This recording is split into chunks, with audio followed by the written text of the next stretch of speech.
Hey, I'm glad you made it. Welcome to my show, the Ask Vito Show. And today is actually my very first video. I'm going on a 30-day video challenge. It's been a crazy ride. This is actually like take 5 or 6, and I keep on getting distracted or something happens, but I'm gonna make this video today and one every single day for the next 30 days. Okay, so today's topic is, should you be in sales? So I used to get this question a lot when I first started, when I discovered internet marketing when I was about 18 years old. I used to ask myself all kinds of questions like, am I even capable of this? Is sales, am I the right type of person for sales? I'm an introvert, so I don't like to party. I rather read a book at home or something. You know, will I be able to be a person that people will be attracted to and stuff like that? And a lot of people get this question, and what I learned, it's not the profession, it's the person. So what that means, it's not the profession, it's not the learning the skill set selling. Anybody can do that. It's just like learning how to cook or learning a new sport. It's dependent on the person.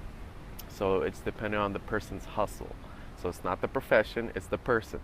Let's keep that in mind when we go through my 7 points over here. I keep a diary. I learned that from Mr. Rohn, one of my indirect mentors, and he's awesome. Okay, so point number 1, we're all in sales. So there was a statistic, there's statistics made by the Bureau of Labor Statistics, and it says that 1 out of 9 of us in the US are sales people. So we already have a position, and we get paid commissions, and we experience all the benefits of having a sales job or a sales position. And the other 8 out of 9 of us are not in sales positions, but we spend 40% of our time influencing and persuading. So think about it. 8 out of 9 of us spend 40% of our time influencing, persuading, when they're not in sales. So we're all in sales, okay? So number 2, nature versus nurture. Let's see what the data has to say over here. I found some other statistics for us. And this one says that 13% of us are natural born salesmen. And the other 87% of us had to nurture these skills of selling and relationship building. So all the top leaders that you see on the company that you want to join, or all the other companies, 87% of them had to nurture their skills, learn those skills, and then get up to the leaderboards. So majority says you can develop these skill sets. Okay, let's see what number 3 has to say. Do you have to love what you're selling? Okay, so when I first started, my very first experience with internet marketing, I joined a coffee company. And I didn't really like the product, but this coffee had a plant in it that had amazing health benefits. And when I drank it, I felt a little bit more focused and more energetic, and I was 18 years old. So I can imagine what it was doing for the older teammates. So in the end, it's okay to love your product, but it's better to love what it does for your customers. When you love what it does, you will love how it feels to sell it. So no, you don't have to love what you're selling. You're here to make money. You're not here to love what you're selling. Okay, so let's see what number 4 has to say. Okay, number 4 is, do you need a sales process? So you hear about all these tracking and all these different autoresponders and integration.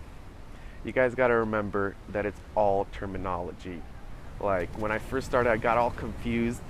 All this different terminology. What is that? And then you learn that a squeeze page and a capture page are the same thing. It's just squeeze page was a older term for a sales page. Now it's a capture page. But you guys just need to learn the jargon of marketing, and you guys can Google that. But you do need a sales process. I got some more statistics for you, and it says that 48% more deals are closed with the sales process, with setting up your autoresponders, setting up your capture pages and your thank you pages, all that kind of good stuff, your funnel. And then twice as more revenue is actually generated with the sales process, and the sales cycle shrinks by 37%. So you get sales faster. So, and it's a one-time thing. Most of these tools that you buy that are going to be part of your sales process. And I'll make a video probably later on in my 30-day video challenge about sales process. But all these tools that you buy, they all have how-to videos. So it's just like you just follow the instructions, then you have no excuses. Okay, so the question really comes down to, are you too lazy? And that's what I was from when I first started. And that's why I struggled for 4 years on the internet.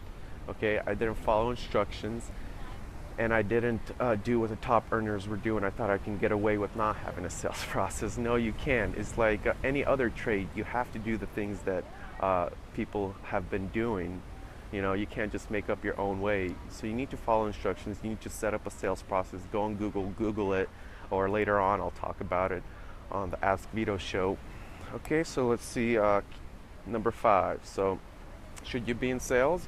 You can also ask, can you figure out your KPIs? Like KPIs, what are KPIs? Key performance indicators. And they're different from goals. A goal is, let's say, I want to lose 50 pounds, and you're at the doctor's and you make this goal to the doctor, I want to lose 50 pounds.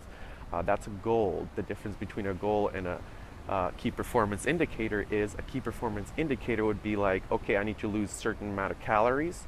I need to not eat this, and if I do these key performance indicators, even if you don't lose that 50 pounds at the end, if you perform at your peak indicators, you can, it's a way to reinsure what is working and what is not. Okay, so you need to figure out your KPIs. Every big brand has it. Go Google it if you don't know it. I'll make a video later about KPIs. Okay, so last one, expect the struggle. So intermarketing is tough. I discovered it when I was 18. I am 23 now, almost 24, and finally it's starting to work for me. It's been a long time, and one of the reasons is because I didn't follow instructions. And I couldn't get through the downers. Like, I couldn't get past the point that I wasn't making money, so it wouldn't motivate me. So I would quit, and then I would come back 2 months later, and then I would quit in 2 months. But it's not how you do it. You have to stick to it. Ever since I started back up in July of 2016, and I actually started implementing everything that my sponsors and my mentors told me, and being consistent every day, posting something, growing my Instagram and my Facebook, and now I'm starting my YouTube. You know, like, it gets easier and easier when you're consistent. So it's going to be tough in the beginning to be consistent. It was so tough to post every day. It's like a new thing coming into your life. These videos are going to be tough, but I'm going to do it. It was one of those things that I didn't want to do, and I'm going to get past this struggle too. Making this first video, this is like take 6 or 7. It's been so tough. Like, I honestly been making it for 2 days, but I am so determined to get a YouTube channel because all the top earners have one, that I will make a YouTube video a day. Okay? So you need to expect the struggle. Come up with new ways, keep adjusting. Don't be so hard on yourself. Just keep tweaking, just keep doing it. Just follow somebody that you admire. Like, get an indirect mentor and a direct mentor. Okay, so those were the 7 points. And thank you for watching the Ask Vito show. And I'll see you on the next video. And don't forget to subscribe, comment, and below, give me your feedback. I love it. Thank you. Bye.